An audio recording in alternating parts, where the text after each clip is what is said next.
that they have to face. In a first-of-its-kind initiative, the Inclusive Music School was inaugurated at Captain Williamson Sangma State Museum on Wednesday, on the occasion of World Music Day. The music school was jointly inaugurated by Commissioner and Secretary of Arts and Culture Department Frederick Roy Karkangor, along with the Director General of North East Centre for Technology Application and Reach, NECTA, Dr. Arun Kumar Sarma. While speaking on the initiative, the NECTA Director said that it is a first-of-its-kind project taken up by NECTA with the objective to uplift the livelihood of the musicians from this region. Meanwhile, Karkangor said that the department will try its best to promote this music school so that young music talents can benefit from the same.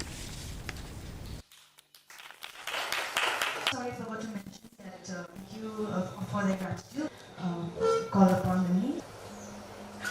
So the music is very much intrinsically part of this, and if a visitor,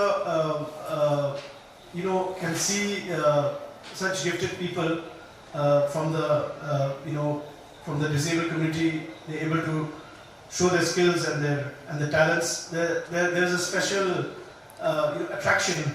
This innovative concept could make a huge impact, not only in the state of Nagaland, but the entire country.